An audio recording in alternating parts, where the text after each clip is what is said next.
मैत्रिणी कशा आहात? बऱ्यात का तुम्ही? बऱ्या असाल, खुश असाल, आनंदी असाल. आज मी तुम्हाला दाखवणार आहे मुगाचे पाणीवाले पकोडे. तर त्याच्या आधीची पूर्वतयारी.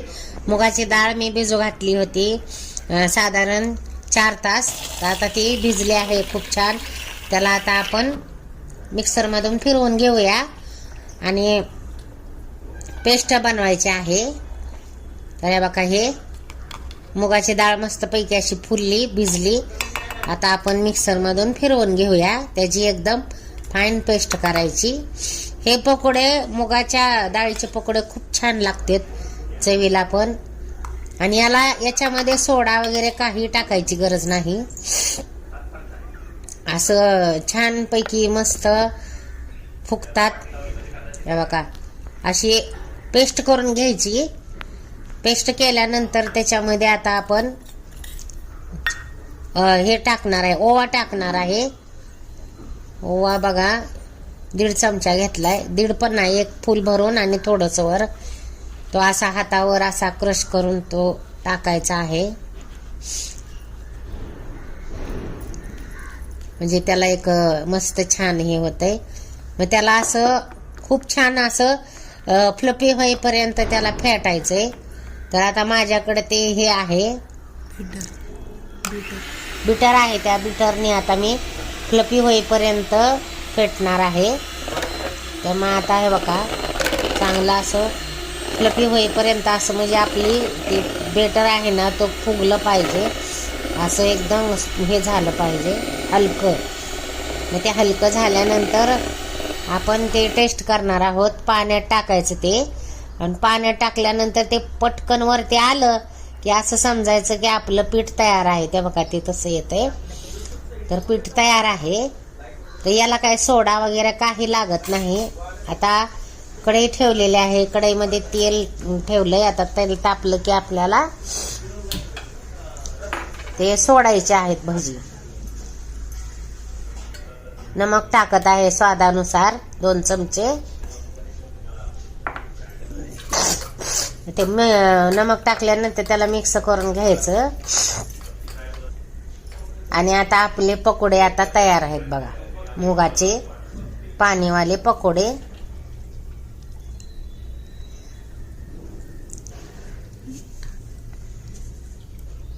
ते काय आता आपण तळायला घेतलेलं आहे.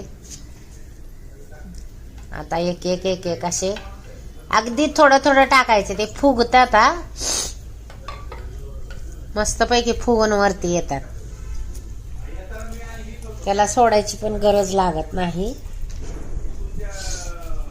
मस्त असं छान फुगतात ते. आणि खायला पण खूप टेस्टी लागतात. अगोदर आम्ही हे करून बघतो, नंतर मग व्हिडिओ टाकतो त्याचा.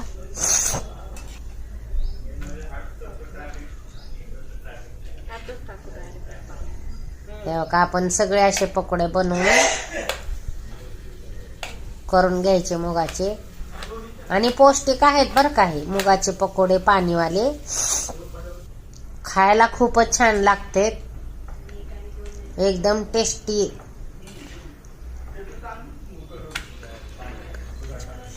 कांदा बारीक चिरून घेतलाय त्याच्यासाठी गार्निशिंगला. त्यातच कोथिंबीर पण बारीक करून घेतलेले आहे. आपल्याकडं पाहुणे आलेले आहेत भेटायला. आणि बघा, मी आधीच पाणीपुरीचं पाणी तयार करून घेतलं होतं. ते पाण्याचं पण तुम्हाला दाखवलेलं आहे. ते डिस्क्रिप्शन बॉक्स मध्ये बघा तुम्ही. ते चटणी जी होती ना, आपली इमली चटणी, त्यातच मी पाणी त्याचं तयार करून ते पकोडे त्या पाण्यामध्ये टाकले. आणि आता आपण सर्व करतोय. त्याला सर्व करून तुम्हाला दाखवत आहे. ते बघा, पाणीवाले पकोडे. जसं आपण पाणीपुरी खातो ना, त्या टाईपच आहे. त्यासाठीच ह्याला म्हणलेलं आहे की पाणीवाले पकोडे. ते पाणी कसं तयार करायचं, चिंचची चटणी ते तुम्हाला दाखवलेलंच आहे. तसंच सेम करायचं. आता बघा, ते त्याच्यावर कोथिंबीर, कांदा असं गार्निशिंग करत आहे. टोमॅटो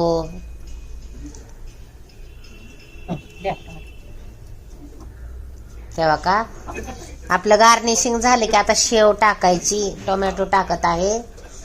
खूप छान लागते. अगदी पाणीपुरीच्या पण टेस्ट ही दिल्ली चाट मध्ये येते. टोमॅटो टाकले. आता आपण शेव टाकणार आहोत.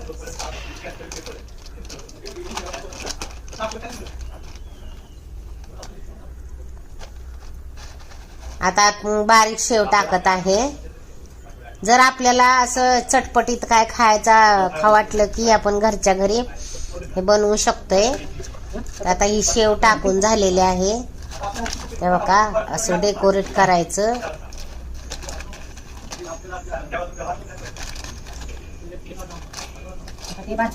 हे पाणीवाले पकोडे खूपच छान टेस्टी आणि स्वादिष्ट लागतात. खायला पण नाही का असं चटपटीत. आता आपलं डेकोरेट झाले. प्लेट मध्ये पण आपण सर्व केले. आता आपण देऊया खायला. बघा किती सुंदर दिसतंय असं. खूप छान. आता सांगू आपण कसं टेस्ट करायला लावूया पाहुण्यांना. आपल्या घरी पाहुणे आलेत तर त्यांना टेस्ट करायला सांगू. का ते सांगतील तुम्हाला कसे झाले पकोडे. मुगाचे आहेत पाणीवाले पकोडे दिल्ली चाट. तर हे पकोडे खूप आवडीनं बनवल्या जातात. नाव सांगा ना डिशचं. आता ते सांगतील. पाणीवाले पकोडे.